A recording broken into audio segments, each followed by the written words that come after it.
Deshaun Riley was just there to clean the floors, until a Harvard professor mocked him in front of a full lecture hall. Laughter echoed. A calculus exam meant to humiliate was shoved into his hands. 10 minutes later, the room was silent, and every answer was correct. But instead of applause, they called him a fraud. And what happened next? No one at Harvard was ready for. Before we deep dive into this interesting story, subscribe to our channel, and tell us where are you watching from. Share in the comments below. Harvard. To most, the very name conjured images of prestige, power, and promise. Its crimson banners fluttered like ancient flags of conquest, its columns tall and solemn, like sentinels guarding centuries of elite knowledge. Students in tailored coats and curated ambition strolled confidently through its manicured courtyards, speaking in equations, quotes, and entitlement. Every corner whispered excellence, but not for everyone. For Deshaun Riley, Harvard was a different world. Not because he lacked intellect, but because the institution had never made room for men like him. By day, Deshaun was the janitor who swept the lecture halls long after professors had finished preaching about limits and integrals. His key ring jingled through the silent corridors of math departments, unlocking doors to rooms where brilliance was performed but never shared. He was 42. Tall, with broad shoulders and a quiet strength. His uniform bore a stitched name tag that read Facilities, though it may as well have read Invisible. Professors rarely made eye contact.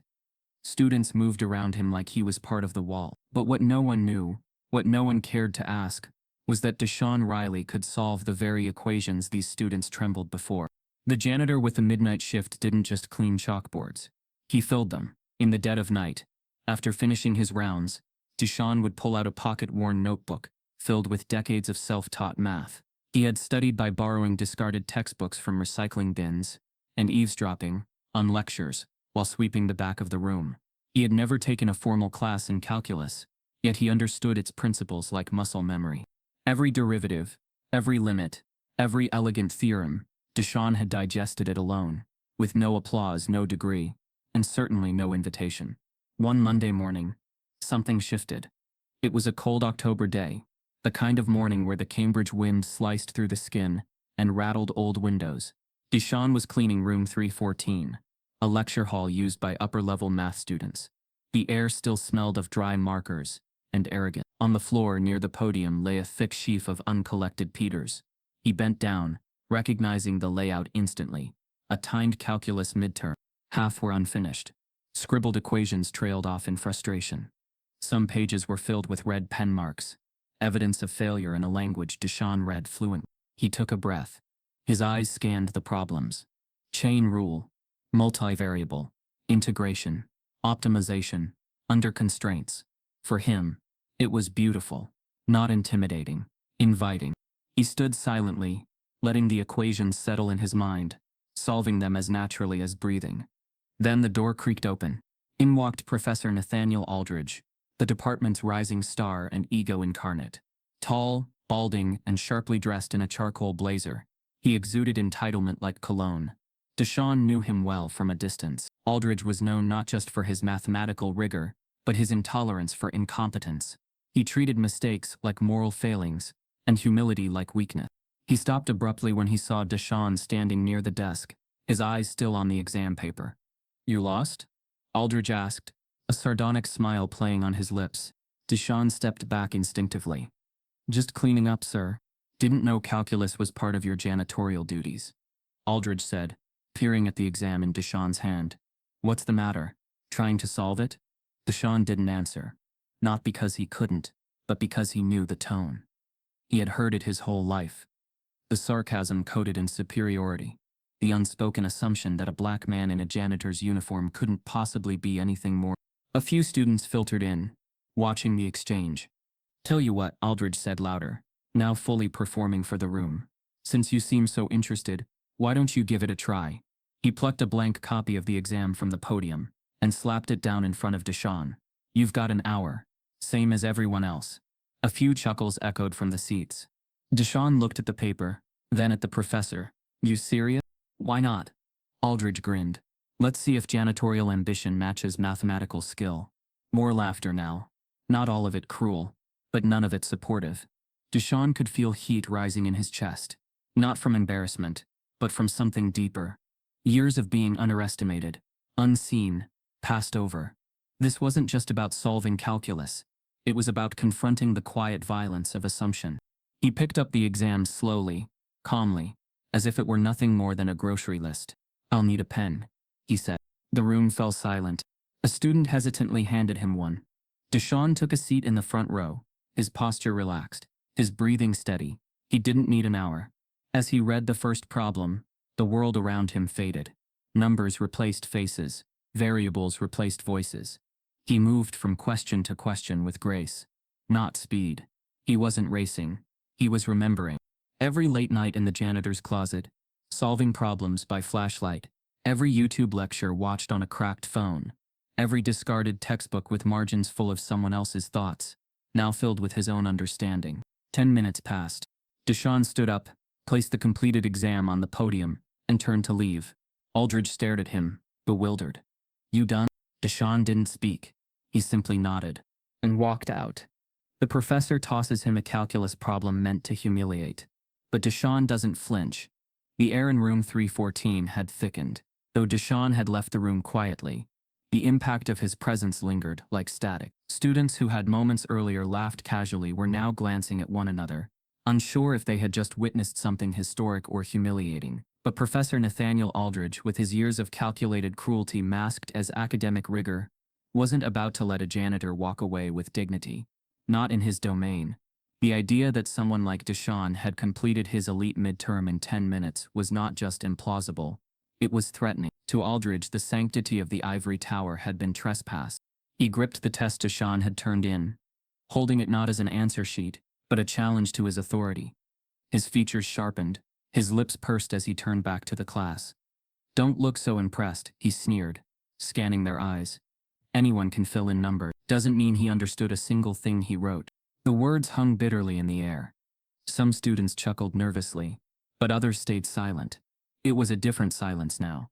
Not the passive kind, but the type that made people question what they were a part of. Still, none spoke. The balance of power in Harvard's math wing didn't shift easily. In the hallway, Deshaun kept moving. His cart squeaked against the polished floor. His mop leaned against the side like a veteran's weapon. He'd heard the laughter, the condescension. None of it was new, but it stung nonetheless. Every mocking voice was an echo of every classroom door that had never opened for him. Still, he wasn't bitter. Not fully. Just tired.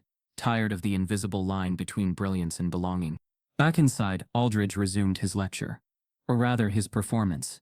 Equations spilled onto the board with aggression. He talked faster now, almost frantically. The class followed in silence, most of them barely writing, their minds still locked on the image of Deshaun sitting calmly in the front row, solving problems they themselves had sweated over. Then Aldridge stopped. He turned abruptly to the class. "Actually," he said, raising his voice, "let's revisit that moment." A cruel glint sparkled in his eyes. "Why don't we make it official?" The room froze. Aldridge strode toward the door and pulled it open. Deshaun was halfway down the corridor. "Riley," the professor called. "Come back for a moment." Deshaun turned slowly, his face expressionless. He wheeled the cart to the wall and stepped inside the room again, meeting the eyes of 20 students and one man determined to embarrass him. He stood silently, hands by his side. "You're clearly quite gifted," Aldridge said with false praise. "Let's put it to the test, shall we?" He motioned toward the whiteboard. "Solve a problem. Live. Something advanced. Let's see what you really know." Deshaun didn't respond. His eyes scanned the board, then looked at the professor. "I did what you asked," he said simply. Aldridge gave a theatrical shrug. "Then you should have no problem doing it again." He turned to the whiteboard and began writing a long, complex problem, dense with variables, partial derivatives, and Lagrange multipliers. The kind of question that made even graduate students flinch. When he was done, he stepped aside like a game show host, presenting a final challenge. "Go on. Impress us." Deshaun stared at the board. He had seen this exact problem before, months ago on a whiteboard that had been tossed into a dumpster during a math club renovation. He'd solved it alone, long after midnight. Not because he needed to, but because he couldn't resist. He exhaled through his nose. "I didn't come here to perform," he said quietly. "Oh, but you did," Aldridge said, voice dripping with sarcasm. "When you walked in here and pretended to be a mathematician, There it was. The word pretended. The class tensed. I'm not pretending, Deshawn said. I solve problems because I enjoy them. Then solve this one, Aldridge snapped. Before Deshawn could move, another voice cut through the room. Professor Aldridge. Everyone turned. Standing in the doorway was Professor Marlene Sutter, from the engineering department. She was one of the few faculty of color at Harvard, respected, direct, and not easily intimidated. What's going on here? She asked sharply. Aldridge forced a smile. Just a little intellectual challenge. A friendly demonstration. She stepped into the room. By coercing a staff member to solve a problem in front of a class? He volunteered. Aldridge said. No, I didn't, Deshawn replied, still facing the board. Sutter crossed her arms. This is inappropriate. Borderline harassment. It's a math problem, Aldridge scoffed. He said he could solve it. I'm simply giving him the opportunity. Opportunity or humiliation, Sutter countered. The class watched like an audience at a silent war. Something sacred had been broken. The line between instructor and spectacle, between rigor and racism. I'd like you to stop, Sutter said, her voice even. This is my classroom, Aldridge retorted, cheeks flushing. And this is our institution, she replied. This isn't how we treat staff or anyone. Deshawn stood silently through it all. His heart pounded, not from fear but from the pressure of being turned into a lesson. Again, he thought of his late father, who had told him, you're going to have to be 10 times as good just to be seen as equal. He had never known how right he was. I don't have to do this, Deshawn said softly. Sutter nodded. That's right, you don't. But Deshawn looked back at the board. Something in him stirred. This wasn't about ego. It wasn't about proving something to Aldridge. It was for every janitor who had been laughed at. Every black kid told they didn't belong in advanced classes. Every genius who had been ignored because of what they wore. I know I don't, he said again. But I will. Aldridge's smug grin returned. But Deshawn didn't walk to the board. He reached to the desk, picked up a pen from beside a stack of unused exams, clicked it calmly, and stepped forward, not to clean, but to solve. With eyes on him, Deshawn picks up a pen, not to clean, but to solve. Deshawn stepped forward and picked up the pen, not to sign a cleaning log or jot down a supply request, but to solve. The class collectively held its breath. He looked at the dense equation Professor Aldridge had scrawled on the board, a constrained optimization problem involving multiple variables, partial derivatives, and a method of Lagrange multipliers. It was meant to be a trap, but Deshawn had already walked this path alone, in shadows where no one had ever cheered for him. With practiced confidence he uncapped the pen and began writing. Not frantic, not unsure, but deliberate and fluid. His handwriting was neat, precise. His mind ran through the solution, while his fingers brought the math to life. The symbols danced from memory. Constraint equations were simplified, the gradient set up. He constructed the system of equations smoothly, and within minutes he was isolating the variables. He could hear the silence growing louder. The classroom, usually a hive of scribbling, whispering, academic energy was frozen. A few students who had chuckled earlier now sat upright, watching each line form on the whiteboard, with widening eyes. One whispered, he's actually solving it. Deshawn didn't hear it. He was elsewhere. In a space where numbers made more sense than people, where equations were honest, even if life wasn't, where a right answer couldn't be denied based on the color of your skin or the uniform you wore. Professor Aldridge stood at the back of the room now, his jaw tightening. What began as a spectacle to mock a janitor had mutated into something else, something uncontrollable. He tried to rationalize it. Perhaps Deshawn had memorized this problem. Maybe it was luck. Maybe it was a fluke. But no. Each step was too clean, too correct, too practiced. In just under 10 minutes, Deshawn capped the pen. He stepped away from the board. The problem was solved. Flawlessly. Down to the smallest decimal. He didn't turn to the class for validation. He didn't bow or explain. He simply said, that's it, and set the pen down. He looked at Aldridge not with arrogance but with quiet finality. And then, like it was just another part of his shift, he walked out of the room. No one laughed. Not a breath was wasted. The door closed behind him and left the room full of questions. A moment passed. Then another. And slowly, the students turned back to the whiteboard. The solution was still there. Elegant. Untouched. Deshawn had just done in 10 minutes what most of them would have struggled with in 4. A girl in the second row took out her phone and snapped a photo of the board. "I'm posting this," she murmured. Another student added, "What's his name again? Deshaun? Riley, I think." It began slowly. A post on Reddit. Janitor solves grad-level calculus problem at Harvard. Professor tried to humiliate him. Then a TikTok clip. Shaky footage from the moment Deshaun began writing, paired with a caption. When the janitor flexed harder than the professor, views surged in hours. Hashtags trended. Tweets went viral. The internet, always hungry for justice, wrapped in drama, devoured the story. By midnight, the video had reached over 2 million views. And by morning, national news had picked it up. A viral video of the moment explodes online overnight, sparking national outrage and curiosity. Deshaun didn't hesitate. The moment his fingers closed around the pen, the noise in the room collapsed into a deafening silence. He stepped to the board, not like a performer, not like a man trying to prove something, but like someone returning to familiar terrain. He stood before the wall of equations, as if it were an old friend, calm, steady, unshaken. The problem Professor Aldridge had given him was meant to be humiliating. Multivariable optimization, the kind that crushed most upper-level undergrads.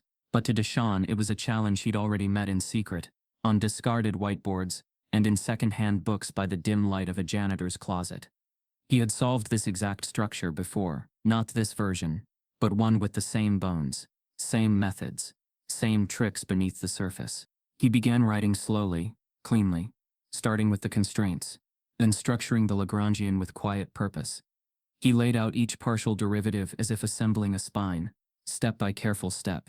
There was no panic in his hands, no doubt in his form, only rhythm, only clarity. Every eye was glued to him. The students, who just 10 minutes earlier had chuckled or watched him with condescension, now leaned forward in their chairs. One of them had even raised their phone again, recording silently this time, not out of mockery, but awe.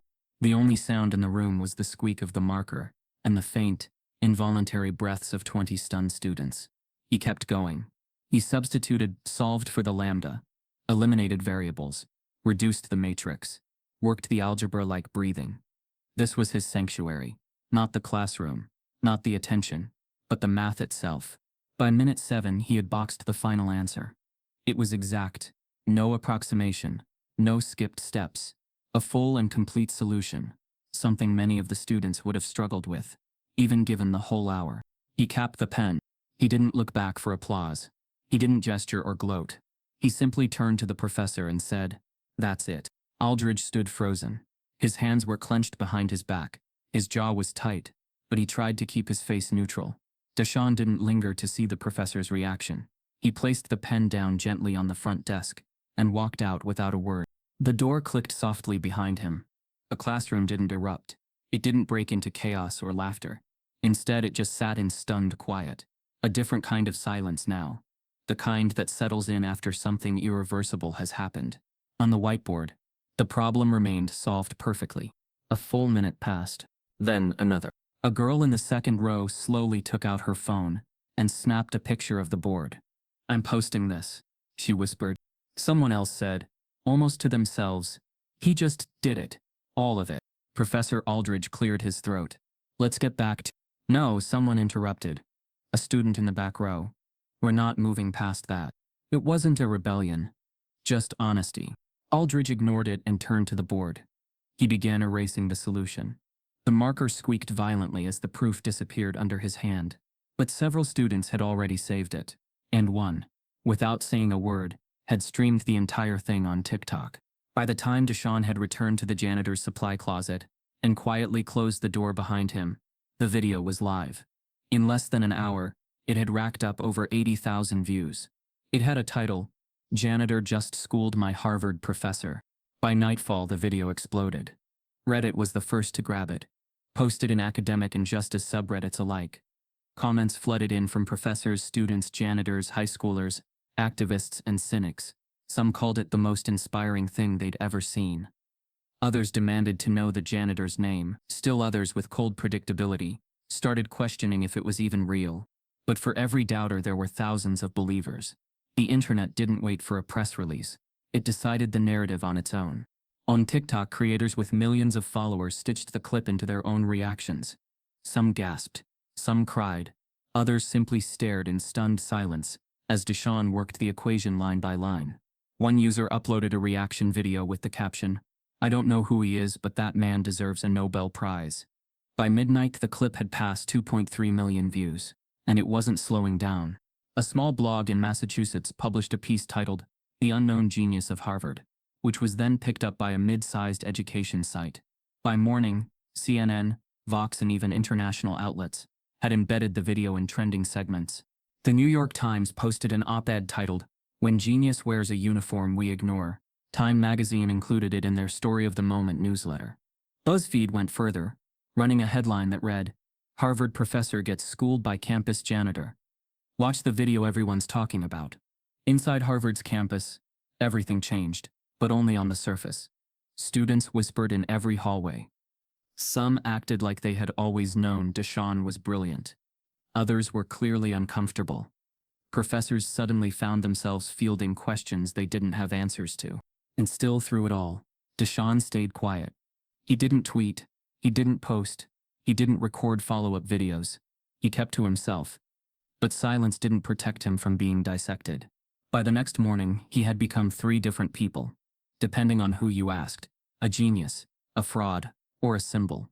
But what he hadn't become, not yet, was human in their eyes. No one asked him how he felt. No one thought to. He returned home that night to a dark apartment. He sat on the edge of his bed, phone buzzing endlessly beside him. He didn't look at it. He just stared at his hands, the same hands that had scrubbed floors for years, now being analyzed by millions. He had done everything right, quietly, with humility, and still he was being picked apart like a public experiment. He reached into his pocket and pulled out the folded exam Professor Aldridge had thrown at him days earlier. The one he'd solved in 10 minutes. He looked at it again, at the correct answers, at the signature in the corner, his name scribbled in lowercase letters. And in that moment, Deshaun understood something terrifying. They weren't celebrating him, they were measuring him. He wasn't being welcomed, he was being examined. A viral video of the moment explodes online overnight, sparking national outrage and curiosity. The viral clip of Deshaun Riley solving a graduate-level calculus problem at the front of a Harvard classroom spread across the internet with a velocity no formula could capture. It didn't just circulate, it detonated. Overnight, the world learned the name of a man Harvard had ignored for years. Twitter threads multiplied by the thousands. TikTokers stitched reactions with gasps, screams, and dramatic slow-motion music. Instagram Reels replayed the 10-minute miracle from every possible angle. The captions were bold and accusatory. Harvard janitor outsmarts tenured professor and the genius they swept under the rug. Hashtags like Deshaun the Genius, Janitor to Giant, and Harvard exposure climbed into global trends within hours. For the first time in his life, Deshaun's face was everywhere. On screens, in memes, in headlines, and in the mouths of millions. His worn blue uniform suddenly became a symbol. His silence became a message. His brilliance became a rebellion. But in the digital world, admiration and violence were often separated by a single scroll. By noon, the tone began to shift. By evening, the praise had curdled into suspicion. And by nightfall, the internet had turned Deshaun from an inspiring story into a battleground. The first wave of skeptics came disguised as intellectuals. A podcast host known for hot takes insisted the video was likely staged. Harvard wouldn't let a janitor near real academic content, he said smugly into the microphone. This looks like a PR stunt. Then came the Reddit detectives, the self-proclaimed truth seekers. They slowed the video frame by frame, zoomed into the angle of Deshaun's handwriting, analyzed the pressure of his pen strokes, as if they were investigating a crime scene. One user claimed the class was too quiet, and therefore the footage was fake. Another insisted the solution was too perfect, concluding that Deshaun must have memorized it. Then came the trolls. Racist accounts surfaced like insects drawn to blood. They posted edited images of Deshaun in exaggerated janitor gear, mops crossed behind his head like mock battle axes. One meme, which spread across Facebook and anonymous forums, showed him holding a mop with the caption, "Even a broken tool gets it right once." Another read, "Stick to cleaning, not calculus." Harvard's administration remained silent. No acknowledgement of the incident. No support for the man who worked for them. No clarification that the video was real. They let the world speculate, tearing Deshaun apart while they protected their reputation in quiet shadows. Inside his small Dorchester apartment, Deshaun sat hunched over his old laptop, scrolling through the chaos. He didn't have the energy to process it all. Every time he clicked on a headline, 3 more appeared. Every praise-filled message was followed by something venomous. Strangers dug into his life, speculating about his past, his family, his education, even his criminal history, none of which they knew. It was disorienting being known by millions, but not understood by a single one. He closed the laptop abruptly, as if shutting it could silence the world outside. He turned his phone off too. In the stillness, he felt the weight of attention pressing down on him. He had never asked for an audience. All he'd done was solve a math problem. But now people wanted him to be a symbol, a scandal, a fraud, a miracle, or whatever their feeds needed to feel alive. The next morning, the gates of Harvard crawled with news vans. Reporters swarmed students leaving the dorms. Did you see the janitor solve the equation? Do you think he cheated? Do you feel embarrassed that he did what you couldn't? Camera crews interviewed wide-eyed freshmen who had only heard rumors. One student, forcing false confidence, told a reporter, "Honestly, it was humiliating. He made the professor look bad. He made all of us look bad." Another shrugged. "It was inspiring, sure, but let's be real. It's going to cause trouble." Trouble. That was the word that hung in the air like smoke. In the faculty lounge, the reaction was even darker. Conversations were hushed but heated. Some professors, genuinely impressed by Deshaun's skill, whispered their admiration. But behind closed doors, almost apologetically, others were furious. "He made us look incompetent," one lecturer hissed. "This will undermine the department's credibility," another warned. "We can't let a janitor redefine academic excellence." These weren't comments born from intellectual integrity. They were born from ego, fear, and the quiet but persistent racism embedded in old institutions. Meanwhile, Professor Aldridge's humiliation deepened by the hour. Students filmed him walking across campus, some snickering, some openly mocking him. "Need help with your equations, Professor?" a student called out once, and the clip racked up millions of views.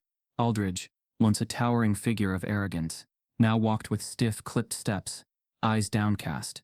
The humiliation he'd tried to inflict on Deshaun had returned to him with interest. Still, Harvard said nothing. Deshaun tried to resume work as normal, but work no longer felt normal.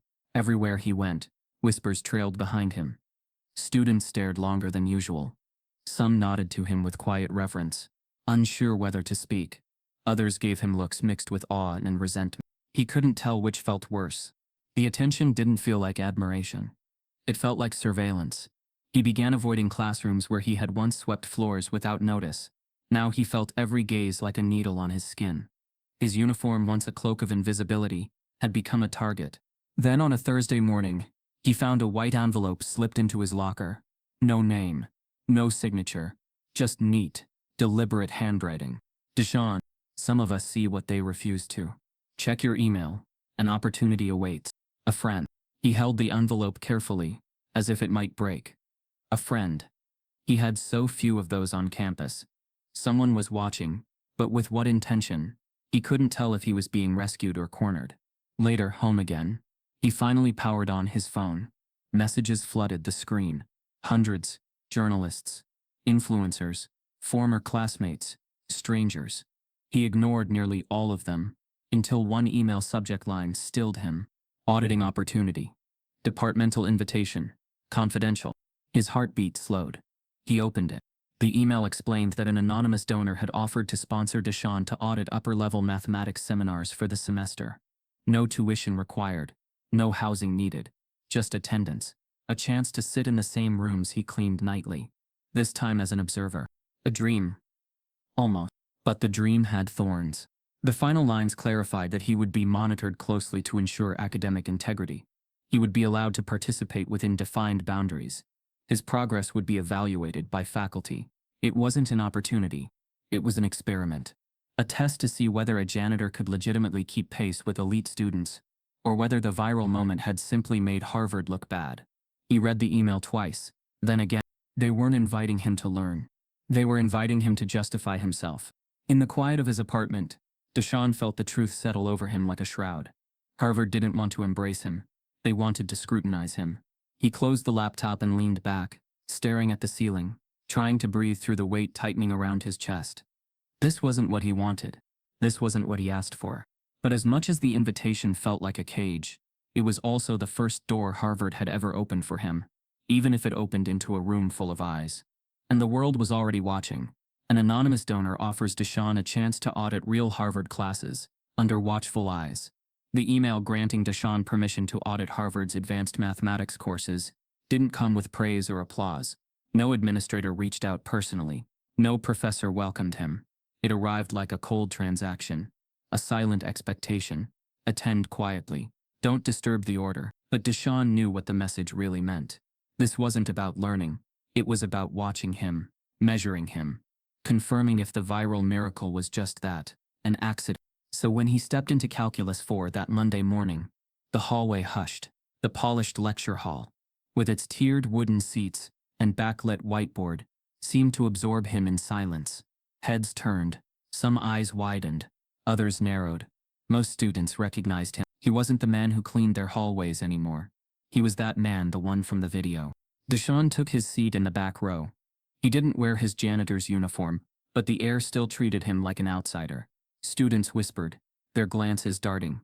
A girl pulled out her phone discreetly, already recording. Deshaun remained composed. He had cleaned these floors, now he was auditing these minds. Professor Philip Brandt entered briskly. Scanning the room, he spotted Deshaun immediately. Our guest, he said without warmth. Then he turned to the board and began. Brandt's teaching style was sharp and merciless. He dove into differential topology, multivariable limits, implicit function theorems, topics that could leave even the top students struggling. He spoke fast. He didn't pause to explain. And when he wrote on the board, it was clear and commanding, as if to remind everyone who was in charge. After 40 minutes, he asked if there were any questions. No hands went up until Deshaun's. A hush fell over the room.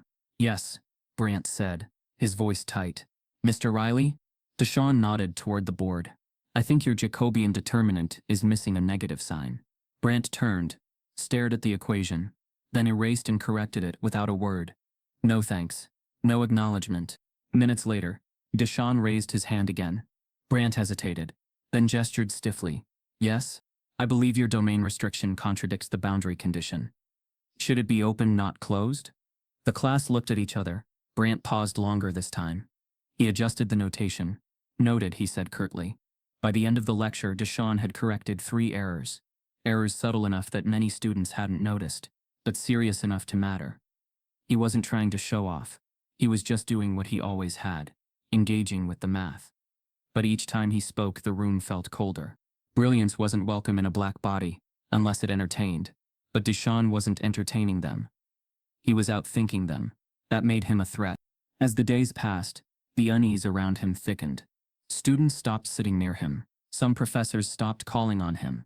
Even those who had shared his video, who praised him online as a genius, avoided him in person. Deshaun kept showing up anyway. He took notes.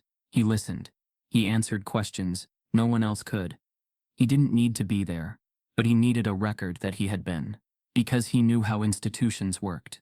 He knew they would try to rewrite the narrative, say he never participated, that he couldn't keep up, so he made sure there was proof. Still, the emotional toll grew heavier. He wasn't just taking a class. He was walking through a minefield. Every raised hand was met with suspicion. Every answer correct was received with silent hostility. And yet he endured it. Then, one afternoon, as he packed his things after class, a voice spoke behind him. You know, it said with mock politeness, if you want to impress us, you'll have to stop hiding in the back. Deshaun turned. It was Professor Aldridge. He hadn't spoken to Deshaun since the viral incident. Now, he stood with his arms folded, a fake smile on his face and bitterness in his voice. There's a symposium next week, Aldridge said. Public math exhibition. Our best students are solving problems live. Faculty too. I think you should participate. Deshaun studied him. Why? Aldridge shrugged. You've taken a lot of attention lately. Might be time you earned it. There it was. The challenge. The accusation. They didn't want Deshaun to succeed. They wanted to corner him, to put him on stage, hoping he'd fall. Because if he failed, they could say the moment had passed, that he'd been a fluke, that things could go back to normal. Deshaun looked at Aldridge carefully. He saw the pride still burning behind the man's eyes. The need for revenge disguised as fairness. I'll be there, Deshaun said quietly. The hallway hushed again. Students nearby froze. Aldridge nodded. Satisfied. Good. He turned and walked away, already imagining his redemption. But what he failed to understand, yet again, was that every attempt to humiliate Deshaun only gave him a bigger audience. Every public challenge only exposed more of the truth. Deshaun didn't want the spotlight, but he was no longer afraid of standing in it.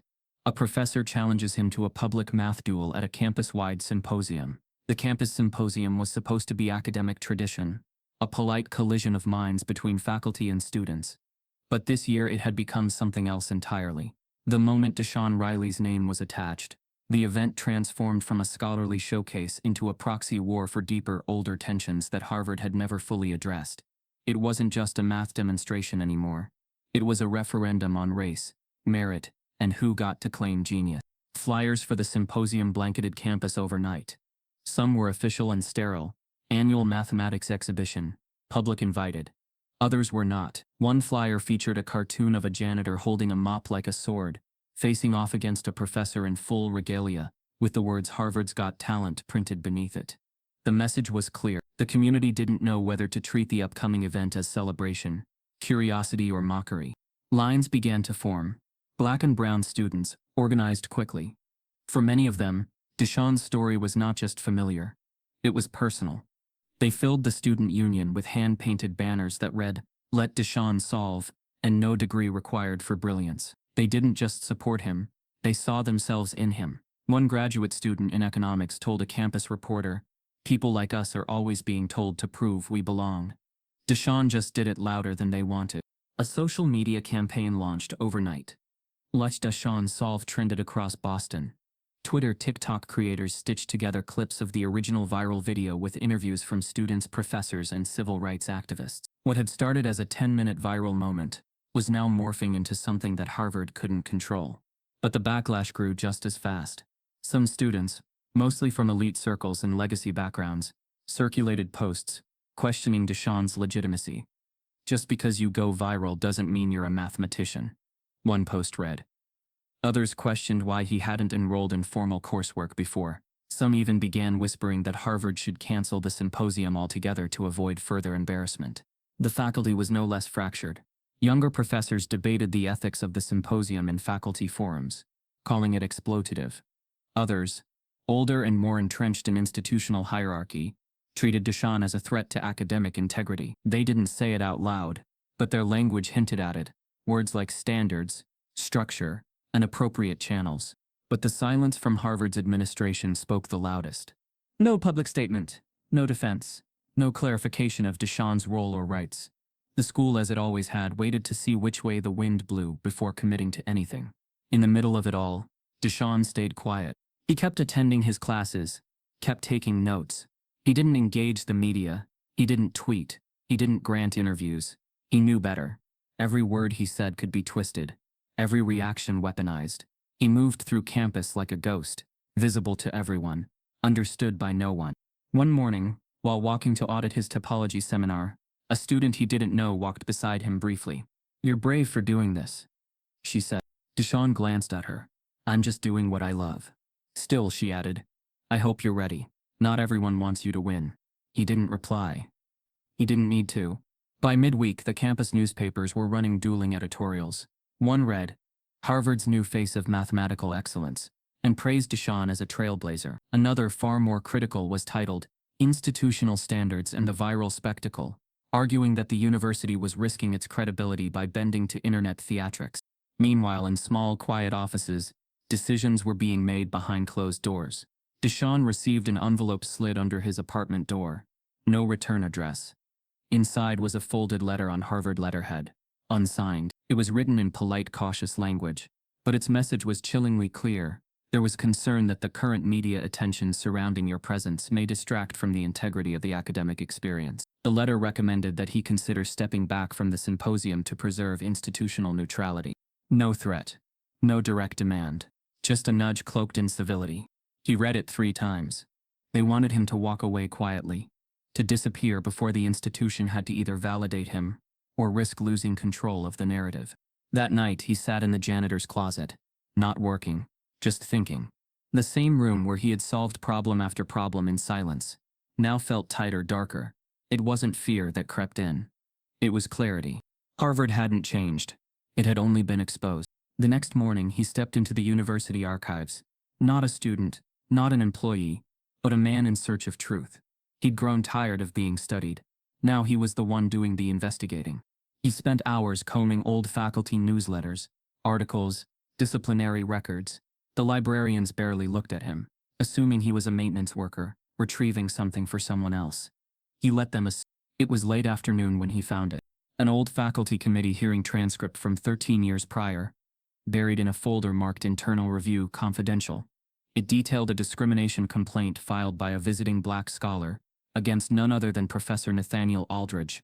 The complaint outlined multiple instances where Aldridge allegedly dismissed the scholar's contributions, mocked their research methods in front of colleagues, and undermined their teaching credibility. The scholar had eventually left Harvard mid-term.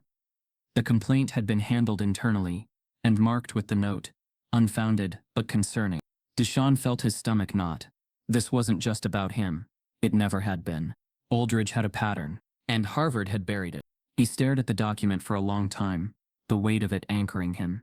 It wasn't a smoking gun, but it was a pattern, a clue, proof that the power now trying to erase him had long been comfortable silencing others. As he stood to leave, the librarian finally looked up. "Find what you needed?" she asked politely. Deshaun folded the copy into his jacket. Almost. Outside, the wind bit colder than usual. And in Deshaun's mind, the stakes had never felt higher. Deshaun finds an old article linking Professor Aldridge to past racist scandals, but it was buried. The auditorium filled faster than any event in recent memory. The crowd wasn't just curious, it was charged. There were whispers and glances, cell phones raised, and student journalists positioned on both sides of the stage. Faculty members filled the front rows, some folding their arms, others clutching notepads. Everyone knew what this was. It had been branded a symposium, but it felt more like a silent trial. Deshaun Riley stood on the left side of the stage, alone, his presence louder than the buzzing conversations. On the right stood Professor Nathaniel Aldridge, confident, collected, but visibly tense beneath the surface. He adjusted his bow tie twice in under a minute. Between them sat a panel of judges, 2 tenured professors from other departments, and 1 external mathematician brought in to ensure neutrality. 5 problems were prepared, escalating in difficulty, selected by a neutral committee. Each contestant would solve 2 problems individually, and then the final most complex equation would be attempted by both. Deshaun wasn't nervous, not because he was overconfident, but because this wasn't new to him. He had fought harder battles without stages or spectators. But now the world was watching. The first question was handed to Aldridge. A dense optimization problem involving bounded constraints and a complex function transformation. He approached it like ritual. Slow, methodical, assured. He solved it, though it took most of his time. Sparse applause followed. Deshaun stepped forward to solve his. It involved vector calculus, something he had mastered in solitude while others dismissed him. His solution was quick but not rushed. The board filled with clear, structured logic. He finished with time to spare. A small gasp followed from somewhere in the crowd when he boxed the correct answer without hesitation. Next round, Aldridge again. This time a system of nonlinear equations meant to rattle even the most seasoned. He stumbled briefly, just a pause, but enough for the crowd to notice. He corrected his trajectory and finished, though beads of sweat now showed beneath his collar. Deshaun's turn again. A matrix transformation coupled with a determinant problem. He started slowly, then accelerated. Every move was intentional. He didn't look at the crowd once. He wasn't there for them. Then, the final challenge. The composite equation. Both men stood before twin boards, solving in real time. The problem involved multiple disciplines, partial differentials, integration across surfaces, applied physics functions nested within. The audience barely breathed. Aldridge rushed early, racing the clock, while Deshaun took his time, mapping out the logic first before touching the marker. Halfway through, Aldridge froze. He stared at the integral he had miswritten. Panic, barely visible, spread through his posture. Deshaun, steady, precise, finished 2 full minutes before the time expired. The judges reviewed both solutions. The crowd murmured as comparisons were projected live. Even students unfamiliar with the math could sense it. Deshawn's solution was not just correct, it was beautiful. Then came the decision. Dean Amherst stepped forward with a sealed envelope. He opened it, scanned the result, then looked up. The judges have reviewed the performances, he said, and in recognition of excellence from both participants, have declared the result a tie. The silence that followed was volcanic. A few gasps, a stunned breath from the audience, then soft murmurs, rising, rippling. Deshawn didn't react. He nodded once, and stepped down from the platform. No protest, no speech, just quiet understanding. The crowd didn't accept it so quietly. On social media, the reaction exploded within minutes. Chai became a rallying cry. TikTok videos highlighted Aldridge's mistakes, contrasting them with Deshawn's flawless logic. Students posted real-time comparisons. Hashtags like Jiang He won and Harvard knew trended by midnight. But the institution had spoken, and its message was clear. It would rather blur brilliance than admit it came from someone outside their chosen lineage. Later that night, Deshawn returned to the dorm. Harvard reluctantly gave him after national pressure. The hallway was dark, quiet. But something was wrong. His door had been vandalized. Spray painted in red, thick letters across the surface, "Stay in place." The message wasn't subtle. He stood there for a long moment. No witnesses, no cameras, just that message staring back at him. It didn't matter how well he solved problems. To some, he would never be allowed to rise above their expectations of him. Not because he couldn't, but because he already had. That night, Deshawn's dorm is vandalized with a hateful message. The red spray paint was gone by morning, scrubbed off Deshawn's door by the same facilities team he once worked alongside. But the message, "Stay in place," didn't leave with disdain. It lingered in the walls, in the glances, in the way people spoke around him now instead of to him. For many, the math duel had ended. For Deshawn, the real test had only begun. Rather than shrinking from the moment, Deshawn leaned into it. He didn't run from Harvard's coldness. He created warmth where there was none. In a forgotten basement room of the old science building, beneath pipes that clanged during cold nights and walls lined with peeling paint, he found an abandoned classroom. It was dusty, dimly lit, and overlooked. Deshawn cleaned it himself, swept the floors, wiped the boards, rearranged the chairs. Then he unlocked a whiteboard marker from his bag and began something that no syllabus had ever anticipated. He called it the equation underground. At first it was just 2 students. Both black, both sitting in his hallway classes but never daring to raise a hand. Deshawn helped them understand what their professors refused to explain, without condescension, without rushing. And in their eyes, something shifted. That dim room started filling up. Word spread like it always did, through whispers, through need. Students who felt out of place, unheard, too intimidated to ask questions in class, began showing up. First-gen students, international students, brown and black students who knew the sting of being talked over, students who had never felt smart enough, no matter how hard they worked. Deshawn met them where they were, not where Harvard demanded they be. No grades, no judgment, just clarity and respect. Night after night he returned. No salary, no title, but he showed up because they showed up. And in that room, beneath fluorescent lights and echoing pipes, something radical was happening. They began to excel. He broke down vector fields, Laplace transforms, statistical theory, and linear algebra, with metaphors that made sense. He didn't just explain equations, he unlocked confidence. Test scores began rising. Office hour anxiety started fading. Students who once felt like ghosts began speaking up in classrooms, no longer afraid to exist out loud.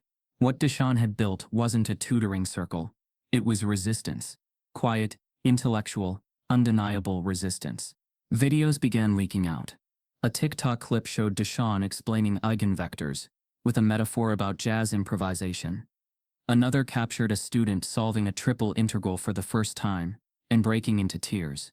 "I've never felt smart before," she whispered in the video. The clips traveled fast. Teachers in inner-city schools across the country downloaded the videos and showed them in classrooms. Messages poured in from Los Angeles, Baltimore, Memphis. "Our students want to know more. Can Deshawn do a live stream? Can he talk to our class?" He did. He stayed up late, answering questions on Zoom, emailing problem sets, creating walkthrough videos. He became a digital mentor to hundreds. But inside Harvard's gates, Silent. The administration didn't acknowledge the equation underground. They didn't praise it. They didn't condemn it. They ignored it, or tried to, until it got too big.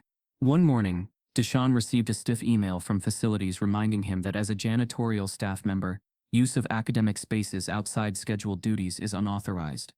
Another message came 2 days later, more threatening. Continued misuse of institutional space may result in reassignment or formal review.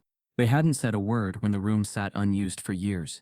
But now that it held black brilliance, they wanted it empty again. Still, Deshaun kept teaching. Students kept coming.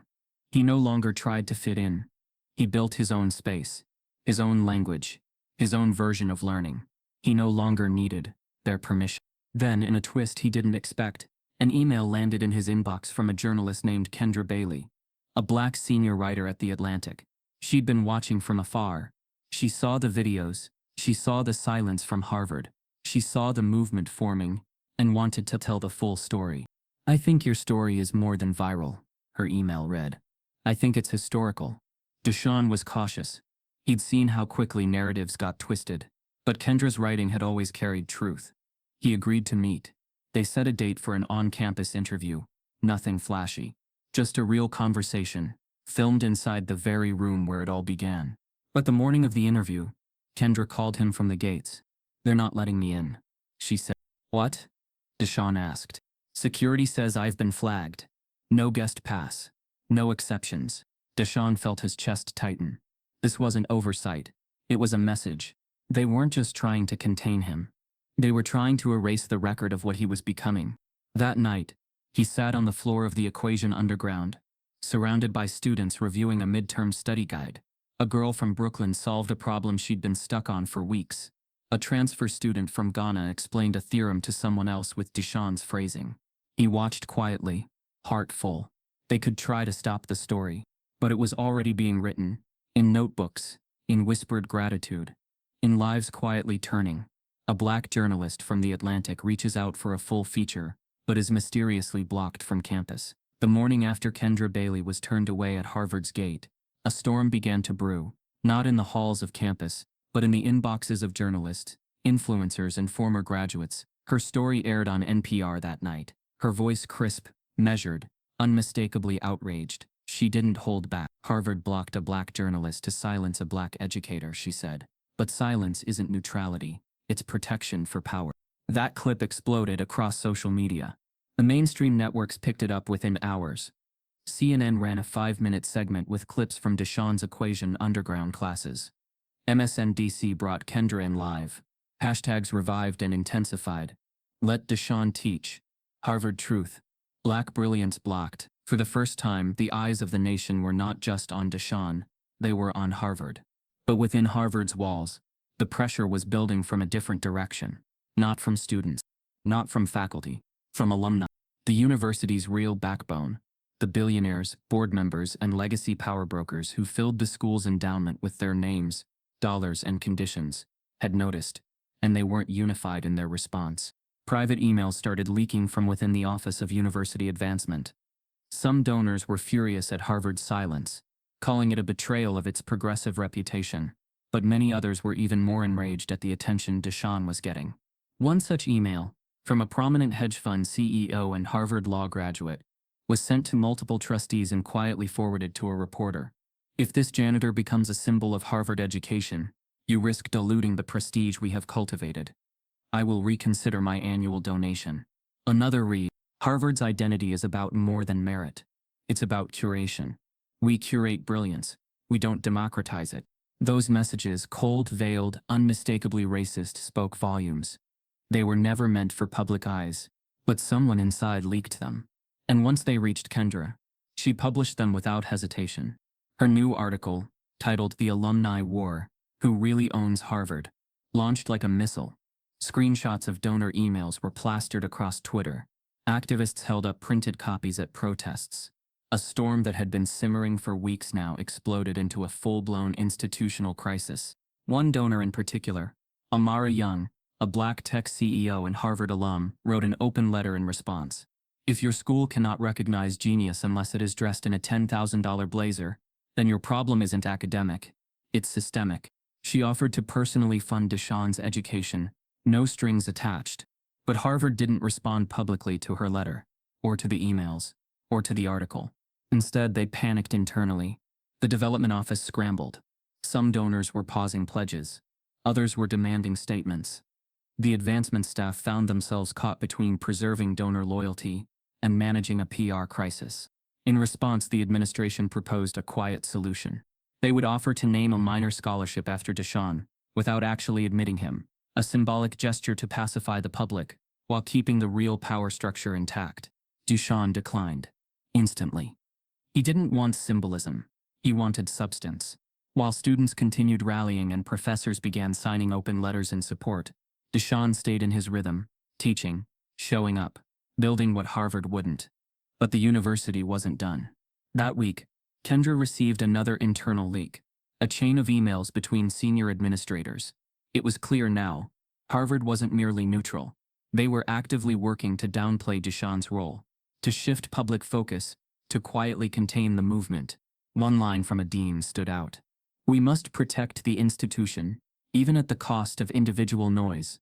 The quote made headlines. Noise became the rallying cry of the student movement. Posters were printed with Deshawn's image beside the word. It was graffitied on construction barriers and chanted at rallies. Meanwhile, alumni circles turned inward. Old class forums devolved into arguments. Deshawn's presence undermines the very filter that makes Harvard what it is, one alumnus wrote. Others fired back with receipts, test scores, white privilege statistics, legacy admission numbers. What started as a math problem had become an existential identity crisis.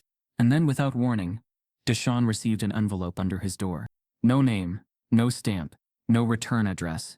Inside was a single sheet of paper. Typed in all caps, "They're going to discredit your past." That was it. No context, no threat, no claim of what that meant. But Deshawn knew. They couldn't beat him on the board. They couldn't shame him in front of students. They couldn't silence his impact. So they would dig into his background, into his youth, into every misstep, every shadow, every scar. They were preparing to build a story around his unworthiness. Because if they could convince the world that Deshawn Riley never deserved a seat at the table in the first place, then it wouldn't matter how brilliant his solutions were. It would all become noise. Deshawn receives an anonymous message. "They're going to discredit your past." The envelope had warned him. But no envelope could have prepared him for the hollow weight of seeing his name twisted in bold type across the morning news cycle. Sitting in the quiet corner of the Harvard library, Deshawn stared at the headline on his phone as if it were written in another language. Harvard math janitor has juvenile record. Was Deshawn Riley ever fit to represent higher education? The piece had dropped just after midnight from a conservative blog known for flame-baiting racial justice stories. It didn't cite Deshawn by name at first, but the implication was undeniable. A viral campus figure, it read, with no formal credentials, a criminal background, and a questionable academic standing. Then, with surgical precision, it named him outright. The detail was buried halfway down.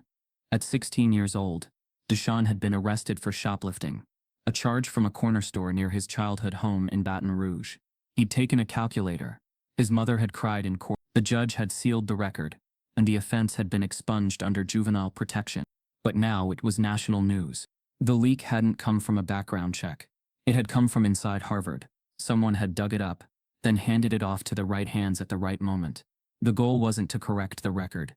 It was to rewrite it. Not just to question Deshawn's place at Harvard, but to erase every ounce of credibility he'd built. The article quoted anonymous administrative sources. It included screenshots of forum threads accusing Deshawn of lying about his past. One alum was quoted anonymously. "This isn't the kind of man we want representing our institution." Cable news ran with it by morning. One anchor laughed on air. "From mops to math to mugshots, maybe we should have checked his report card before handing him a whiteboard." And still Deshawn said nothing. Not because he was ashamed, but because he understood exactly what was happening. He was being reduced again. Not by fact, but by narrative. Because when you're black and brilliant, the world doesn't just demand receipts, it demands perfection.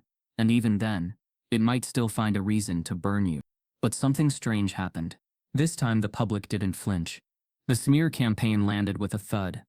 Not because it lacked venom, but because the world had already seen Deshawn for who he truly was.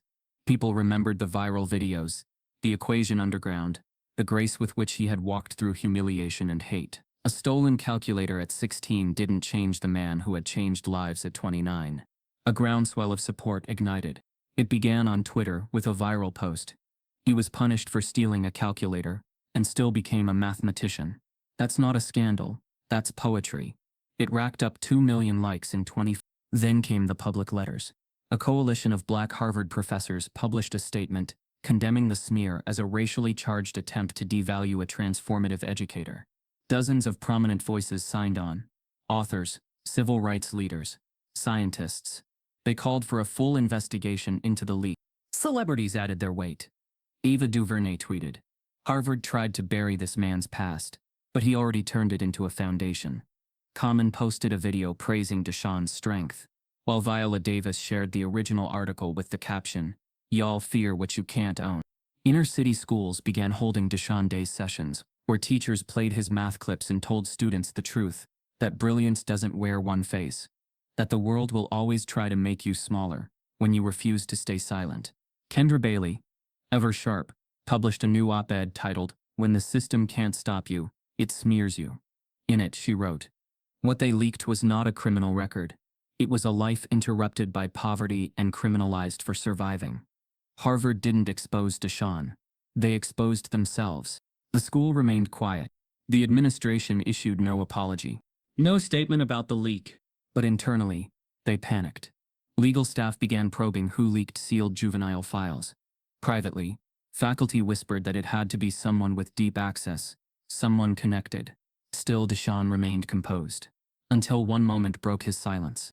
He stood at the front of the Equation Underground classroom, facing students who looked at him with more love now than ever.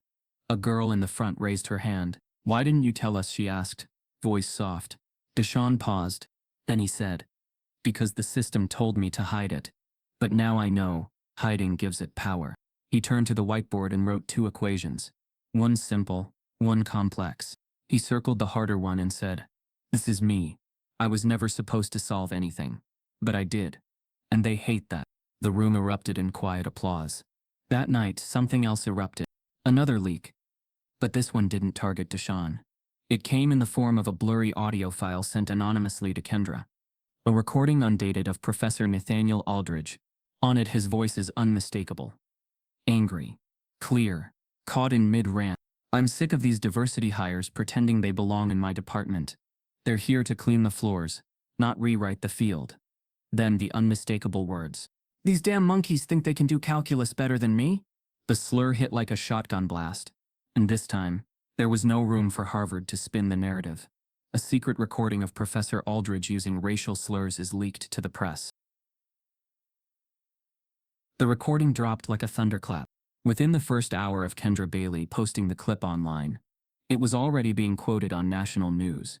The audio wasn't fuzzy. It wasn't speculative. It was clear, damning, and impossible to misinterpret. The voice of Professor Nathaniel Aldridge, Harvard's celebrated, tenured mathematics chair, was unmistakable as he spewed hatred behind closed doors. "These damn monkeys think they can do calculus better than me?" By dawn, the entire country had heard it. Harvard's response came quickly, but not decisively. "We are aware of the disturbing audio attributed to Professor Aldridge." The official statement read, "A formal investigation has been launched. We do not condone hate speech in any form." The name Deshaun Riley wasn't mentioned once, but students did what the administration wouldn't. They took to the campus with fury in their feet. Over 2,000 students, faculty allies, and alumni packed Harvard Yard in protest. Handmade signs cut through the morning frost. "Racism wears a bow tie. Deshaun deserved better. You suspended a slur." For years, Aldridge had been untouchable. Prestigious, published, protected.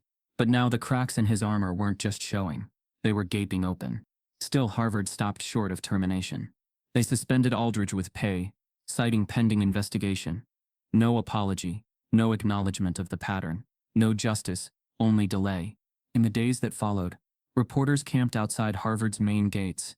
Faculty meetings grew tense. Donor groups grew silent. Department chairs issued hushed apologies, calling the situation regrettable, as if regret could scrub out hate. And through it all, Deshaun remained composed. He refused interviews. He declined statements. He continued teaching in the same underground classroom with flickering lights and students sitting shoulder to shoulder on the floor. He wasn't chasing headlines. He was focused on the equation in front of him. Then came a different call. From MIT. A senior administrator from their applied mathematics division reached out directly. "We've been following your work," she said. "We don't want a headline. We want your mind." They offered Deshaun a guest seminar. Not a feature, not a panel. A chance to teach at one of the top institutions in the world. On his own terms. He accepted. The event sold out before it was even officially announced. The lecture hall swelled with students from across Boston. Professors took seats in the back. Journalists were denied entry. MIT wasn't giving the press a show. They were giving Deshaun space. He walked in without notes. Just a marker in his hand.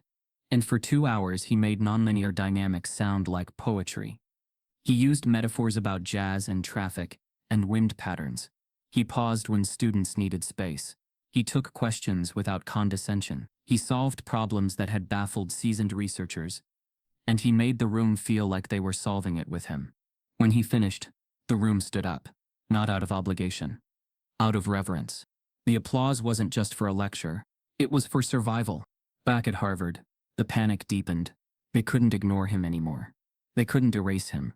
But they still didn't want to empower him. So they offered a compromise. Deshaun received a sleek envelope with Harvard's crest in wax. The letter inside was clean, curated, performative. It began with vague praises about courage and intellectual contribution. Then it made its pitch. Harvard would grant Deshaun the title of honorary student. No coursework, no exams, no degree, just a title. It would come with access to certain facilities, a small financial grant, and most notably a clause. "We respectfully request that the honoree refrain from participating in public commentary regarding ongoing investigations or institutional matters. In other words, accept the title and stay silent." Deshaun read it once. Then again. He folded it and placed it back in the envelope. It wasn't respect. It was containment. They still didn't see him as a peer. They saw him as a problem that had gone viral. Harvard offers Deshaun a symbolic honorary student title, on the condition he stays silent. The letter still sat on his desk, unopened, a symbol of everything Harvard thought he wanted. It wasn't sealed with honor. It was sealed with silence. The title of honorary student was never meant to empower. It was meant to pacify, a polite muzzle wrapped in prestige. Deshaun didn't need to open it to know that. That morning, before the campus had fully awakened, he sent a single message to Kendra Bailey, ready to write. By noon, the op-ed appeared in the Atlantic. The headline was simple, bold, and impossible to ignore. "Honor me by hiring others like me." The opening paragraph struck like lightning. Harvard offered me a title in place of justice, a ribbon instead of reform, a microphone without a message. I decline not because I am ungrateful, but because I am unafraid. From there, Deshaun unpacked everything. The classroom humiliation, the viral moment, the backlash, the threats, the surveillance, the past they weaponized, and the truth he now carried.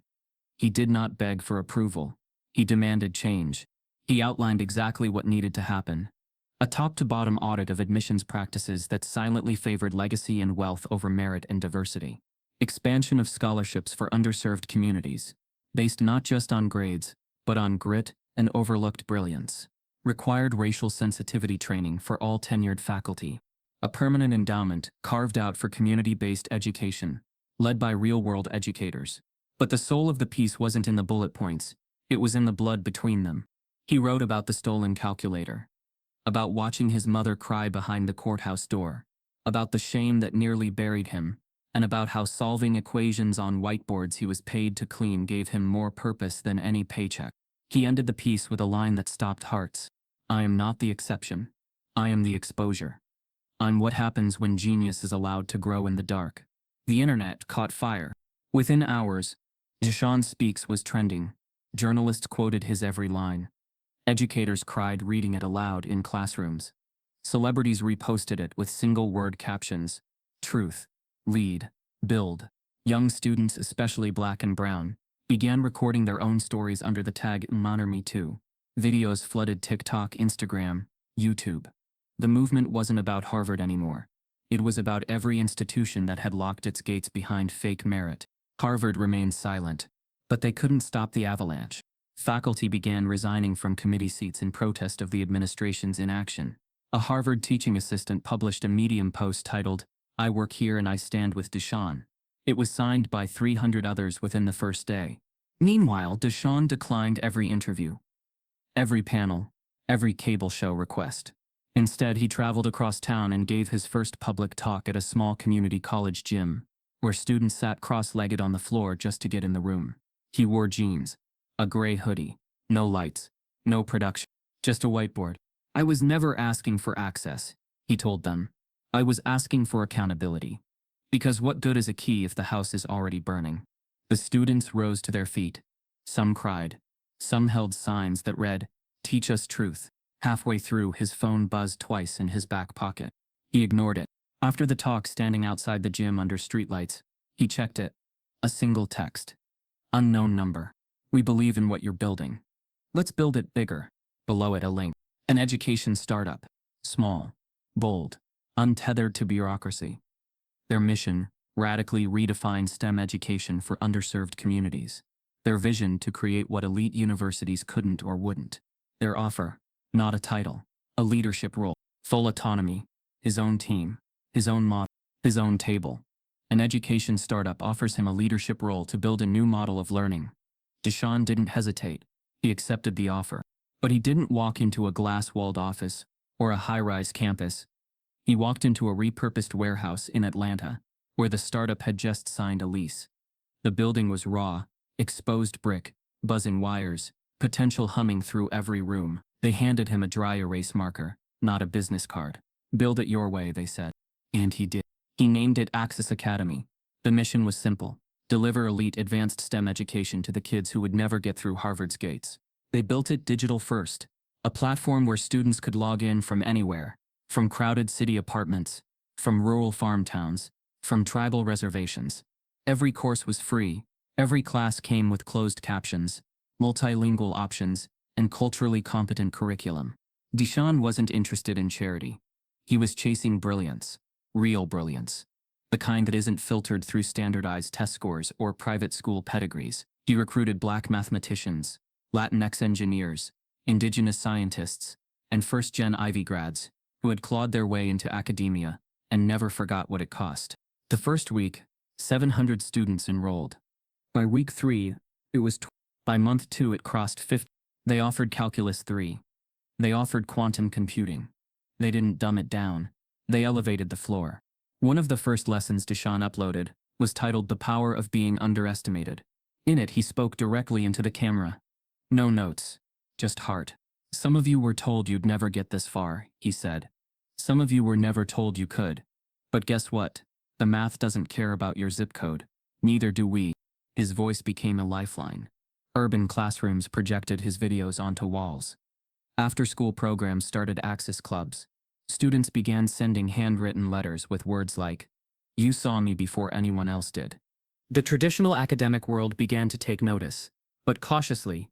Ivy League deans issued polite press releases, applauding alternative educational models. But behind the scenes, they scrambled. Their applications dipped. Their outreach departments pivoted. Because for the first time, students weren't just dreaming of getting into Harvard. They were dreaming of building something better. Late one night, while reviewing platform analytics in the quiet office, Deshaun's assistant walked in holding a plain white envelope. "There's no return address," she said. He opened it. Inside was a formal letter bearing the presidential seal. It was an invitation to speak at the White House. A surprise invitation arrives from the White House. The letter looked official, too official to be real. Deshaun stared at the gold seal, the elegant font, the unmistakable weight of government language. It wasn't a joke. It wasn't satire. It was a formal invitation to the White House.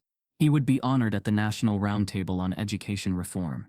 Not as a protester, not as a sideshow, but as a reformer, an innovator, as the man who turned a janitor's broom into a blueprint for systemic change. When the black SUV arrived that morning, outside Access Academy, it wasn't escorted by sirens or pageantry, just quiet professionalism. Deshaun wore a charcoal suit, open collar, no tie, no Harvard crest, just himself. The drive to Washington felt surreal, but not overwhelming. He'd stood in front of whiteboards with more pressure than this. He'd stood in silence long enough, Now the world was listening. At the White House, he passed through security. The scanner beeped, but the glance that followed lingered longer than necessary. He caught it, noted it, filed it. Even here, under crystal chandeliers and marble pillars, a black man in a suit still had to prove he belonged.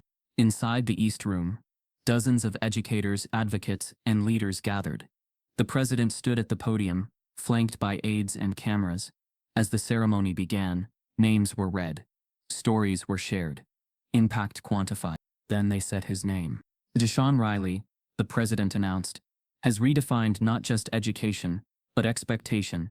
He is what America looks like when we refuse to overlook its best minds. Deshaun walked up. Applause rose behind him like a wave. The president smiled, extended his hand, and whispered just loud enough for Deshaun to hear. They can't stop what you started. Deshaun nodded. But they'll try. Cameras captured it. The nation watched. The handshake was broadcast across every major network. Images of a man who once wiped chalk dust from desks, now shaking the hand of the most powerful person in the country. But even there, in that moment, something lingered beneath the celebration. During the reception, Deshaun noticed how one security agent followed him more closely than others. Not aggressively, but intentionally.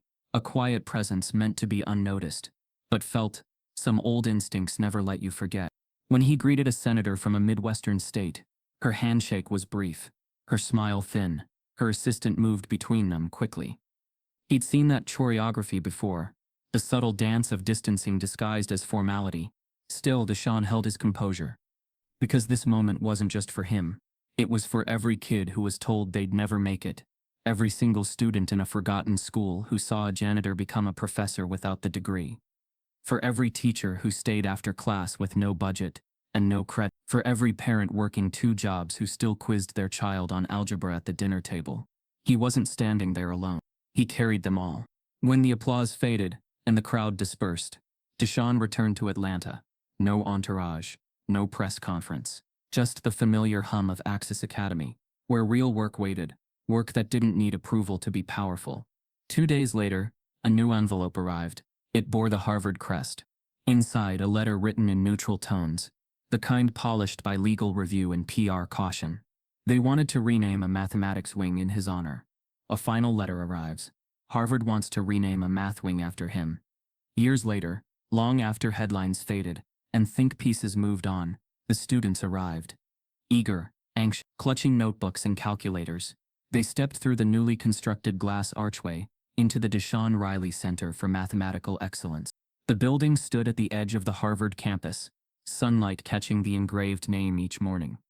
It wasn't the biggest wing on campus, but it was the most discussed. It had taken nearly a year of alumni battles, student protests, and national pressure before the university relented, not just to name it after him, but to fund it with permanent equity-focused scholarships and a new admissions rubric for underrepresented mathematicians. For some students, the name meant everything. For others, it was just a name on a wall.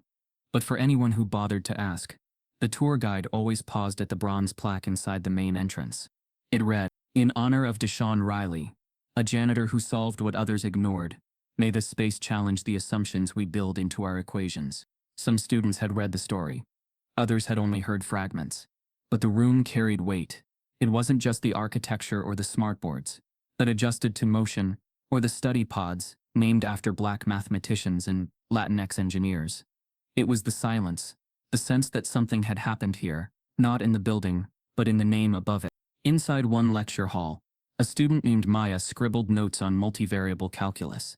She didn't know that Deshaun once mopped the floors here.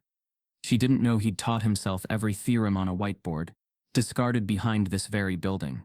But she knew the equations now made sense, in a way they never had before. Because her teacher had studied under someone who studied under Deshaun, and the legacy, though not always visible, was pulsing through the math. Deshaun never returned to Harvard after the renaming ceremony. He didn't need to. He watched from a distance as his students, many of whom came from neighborhoods like his, entered Ivy League lecture halls not as guests but as future professors. Access Academy expanded. It became a national network. Public schools licensed its curriculum. HBCUs began integrating it into their freshman year STEM programs. Deshaun gave lectures remotely, never once chasing fame. He let the work speak. One fall afternoon, a first-year custodian at Harvard reported for duty. His name was Jalen Thomas. He was 19, fresh out of high school, saving for community college. He didn't know much about Harvard's history. He didn't know about Aldridge or the viral video, or the protests. He didn't even know who Deshaun Riley was yet. But as he swept the back hallway of the Riley Center, he noticed a crumpled book in the trash can beside a lecture hall. He pulled it out. It was a calculus textbook. Old, bent, worn. He flipped it open. Inside, scribbled in the margins, were notes. Elegant, sharp. Not just answers, shortcuts, proofs, patterns. Whoever had owned this book wasn't just solving problems, they were mastering them. Jalen tucked the book into his backpack. He'd always liked the numbers. That night, in his shared apartment, he sat on the floor and started copying one of the margin problems onto a sheet of paper. It took him an hour, but when he got the answer, something sparked in his chest. He flipped the book to the front. There was no name, just 3 words, scribbled faintly in pencil. Don't stop solving. He didn't know it yet, but that torn calculus book would be the start of his own journey. One not unlike Deshaun's. One that would begin with a mop, but end with a legacy. A new janitor starts mopping those same halls, and notices a torn calculus book in the trash. If you've ever been overlooked because of where you come from, if you've ever been told you don't belong in a room you're already standing in, then you know Deshaun's story isn't just his, it's ours. Type yes if you believe brilliance has no uniform. Subscribe if this broke your heart and opened your eyes.